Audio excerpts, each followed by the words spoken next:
Salam alaikum. On continue sur les modes ventilatoires, quelle que soit leur origine, ça veut dire quelle que soit leur modalité, soit pression contrôlée ou la volume contrôlé. Presque, c'est le même raisonnement. Donc, quel que soit leur type ventilatoire. Donc, on commence par la ventilation assistée contrôlée, l'EIA, le VAC. Ventilation assistée contrôlée. Donc on commence par les modes ventilatoires classiques, conventionnels, et après, Inch'Allah, on passe au mode ventilatoire asservi, ou là automatique, ou là intelligent. Et on va voir, surtout, les modes ventilatoires par rapport à la machine sur le plan technique, comment il fonctionne. Donc, d'une manière synoptique. Donc, la VAC, le mot, il est composé entre deux ventilations. La ventilation contrôlée plus la ventilation assistée. Alors, la ventilation contrôlée, c'est une ventilation qui est à 100% délivrée par la machine et contrôlée par la machine, selon le réglage le réanimateur. Donc, il règle le volume courant, il règle la FiO2, il règle la fréquence, il règle la PEP et la machine délivre à des paramètres au patient. Donc, quel que soit l'état de patient, normalement, on fait le cas, on a intérêt que le patient conseille dater. Sinon, il va sentir non confortable parce qu'il va avoir des désynchronisations avec la machine. Donc, le cas c'est un cas très particulier. Donc, le patient doit être sédaté et inactif à 100%. Et la machine, il impose. Donc, c'est très mauvais pour le patient parce qu'il va pas faire travailler ses muscles respiratoires. Sauf que, il y a une indication, le médecin, c'est lui qui veut le contrôler à 100% pour des raisons cliniques. Peut-être il y a des indications pour ça. Mais, il faut savoir que là, c'est à 100% la machine qui prend en charge le patient. Alors, le volume, l'assisté, ça veut dire la machine, elle aide le patient. Mais il aide selon un appel de patient. Donc il faut que le patient essaie de respirer. Quand on essaie de respirer, alors on passe par déclencher le diaphragme pour créer une pression négative. Et l'appareil, quand il détecte la pression négative, ça veut dire un appel de patient, il délivre une ventilation mécanique. La ventilation mécanique, il y a le volume contrôlé. Ça veut dire les paramètres réglés par l'utilisateur. Donc si on voit clairement sur le schéma, on peut voir alors on dit une courbe comme ça. On a la pression, par exemple la pression. On dit, je démarre par exemple une valeur de pipe, on dit comme ça. Donc là, on a le débit d'ILI. Alors le débit, là, et comme ça. Donc on voit très bien que c'est une ventilation contrôlée à 100%. Il est délivré par la machine selon la fréquence respiratoire. La fréquence respiratoire, si on met une fréquence de 10, un volume courant de 500 millilitres, une FiO2 et une pipe, etc., etc. Donc là, il est donné une fréquence de 10. Ça veut dire tous les 6 secondes, on a une ventilation mécanique à 100%. Donc, le cas le patient, il ne participe pas. Si on continue, donc 6 secondes, ça veut dire 5, 4, 3, 2, 1. Donc, tous les 6 secondes, on a une ventilation. Sur une période, bien sûr. On suppose le patient entre les deux ventilations, il a essayé de respirer. Alors, pour la machine, ça va déclencher une pression négative. Donc, pour la machine, il est mesuré par le transducteur de pression, des voies aériennes. Ça veut dire la fin d'expiration, soit par rapport à 0 ou là, par rapport à une valeur de la PEP. Soit par 0 ou la PEP. Dans ce cas, le graphique, c'est la PEP. Donc, c'est une pression négative. Il est par rapport à 0, mais par rapport à la PEP, c'est positif, mais inférieur à la PEP. La machine, alors le patient, parce que ça peut le déclenchement, même que j'ai un appel de patient. Et là, on va avoir une ventilation contrôlée, avec les mêmes paramètres dans le médecin. et ainsi de suite. Il a qu'à un déclenchement de le patient, je vais avoir une ventilation contrôlée. Bien sûr, avec le débit qui suit. Maintenant, on voit très bien que si la fréquence respiratoire est égale à 10, ça veut dire le septième, la fréquence mesurée, elle va être supérieure à 10. Parce qu'il y a des fréquences respiratoires qui ont été déclenchées par le patient et délivrées par la machine. Donc, là, avec les mêmes paramètres, bien sûr. Alors, dans ce cas, le patient, il déclenche, mais l'appareil, il l'assiste. Le mode veut assister. Donc, là, il y a deux cas, l'appel de patient, ce qu'on appelle le trigger, ou le seuil de déclenchement. Soit un déclenchement par pression, ou là par un débit. Donc, il y a des machines qui font les deux, ça veut dire que vous avez à régler les deux. Ou les deux triggers, ils sont utilisables, ils sont sensibles les deux. Sauf que par pression, on peut avoir des faux déclenchements.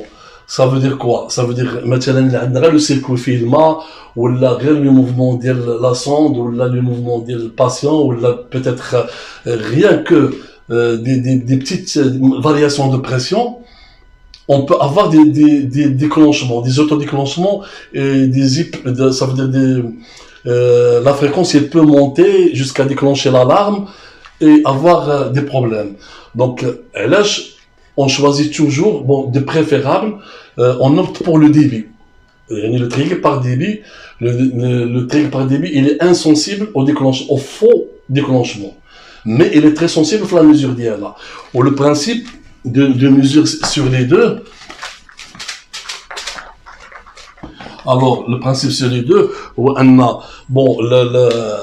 le trigger par pression, alors on l'a vu tout à l'heure, c'est la pression comme ça. Pardon.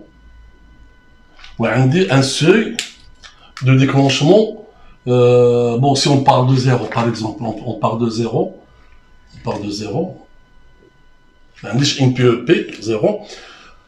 Le seuil de déclenchement, je vais mettre maintenant moins 10 cm H2O. Le seuil qui est réglé par l'utilisateur, qui est imposé par l'utilisateur selon le patient. C'est relatif à quel niveau c'est très sensible et à quel niveau il est moins sensible.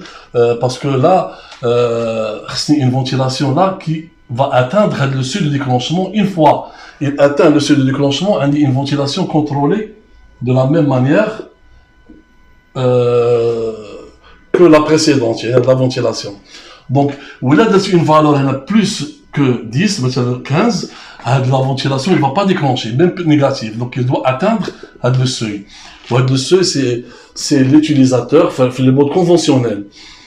Parce que le mode automatique, on va voir, mais le mode conventionnel, c'est toujours relatif, très sensible, et je risque des faux déclenchements, ou l'indiro plus résistant à le seuil, et je vais avoir l'effort de patient qui fait plus d'efforts pour déclencher. C'est-à-dire, ça fait une pression négative supérieure au seuil pour qu'elle déclenche.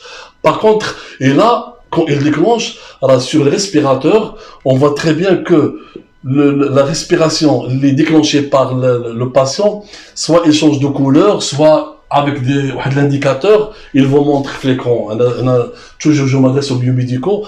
Alors, le fait de voir l'écran sur le respirateur, on voit très bien que le patient déclenche. On voit une couleur qui change, là, avec un indicateur, comme quoi, alors le patient qui déclenche, et on voit très bien que le mode de débit, c'est la pression, puisqu'on a, quand je fais une pression négative, suivie par une ventilation mécanique contrôlée.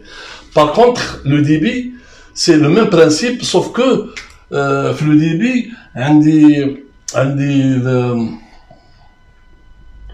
donc un débit continu que je le règle, où le principe, c'est on déclenche par débit, on a le déclenchement, il change de couleur la colle de débit, ou là, il est avec indicateur, maintenant, le déclenchement avec un indicateur qui dit que le déclenchement il a été déclenché par le mode trigger par débit et non par pression. Donc on a la couleur, il change, ou là avec un indicateur selon l'interface et selon les configurations de la machine. Mais on voit très bien, on peut faire la différence rien que en voyant l'écran.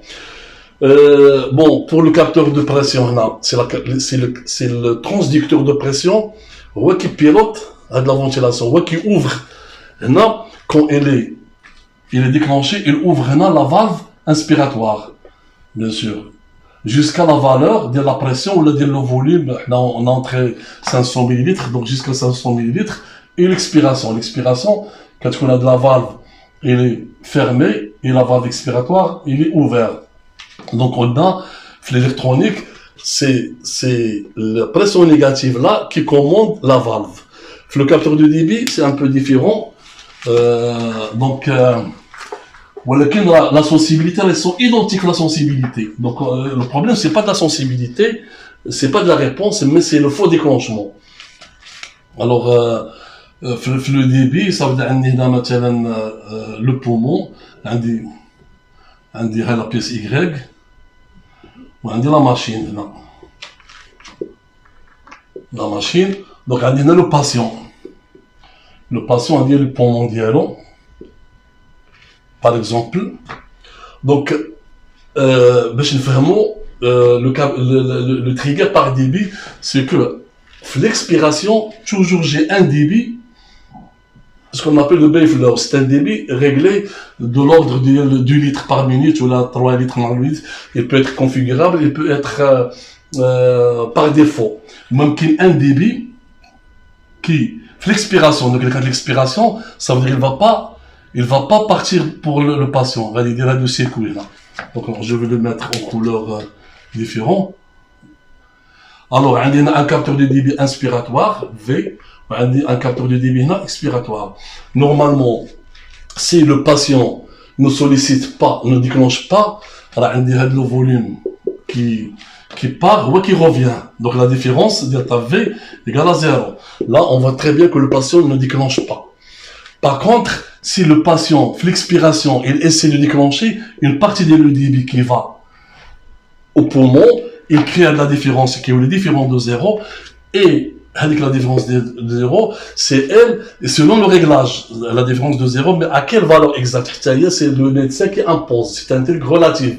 Mais je parle, il se peut que 5 médecins, ils peuvent mettre 5 valeurs différentes, selon le des critères, donc quand les choses là, je fais le mode automatique, elles vont être corrigées d'une autre manière. C'est le médecin qui impose avec le débit. Donc, en cas d'appel, avec la différence, qui déclenche la ventilation, bien sûr, avec l'indication sur le graphe. Donc, on voit très bien que là, le patient, il ne fait pas un effort, la pression, le trigger par pression. Le trigger par pression, pour le déclencher, il faut que le circuit soit fermé, pour qu'il déclenche la pression négative. Par contre, là, c'est la mesure des capteurs de débit. C'est un circuit toujours ouvert. L'expiration. L'expiration, toujours un débit. L'inspiration, c'est le fonctionnement normal. L'expiration, il y a un débit, ce qu'on appelle parfois un débit de rinçage. Il sert en plus pour rincer le circuit. Mais là, le problème, c'est que si on a une fuite quelque part, c'est très mauvais. Parce que, pour l'appareil, il peut confondre de la fuite avec un appel de patient, il peut auto-déclencher, on peut avoir des hyperventilations qui ne sont pas réelles. Donc, il y a le problème en cas de fuite. Donc là, il faut faire attention. Le trigger par débit, il faut bien que le circuit soit étanche. Donc, je pense que le mode VAC, je fais là. La prochaine Inch'Allah vidéo, on va voir un autre mode avec une explication simple. ومن هنا تم إن شاء الله إلى اللقاء وشكرا.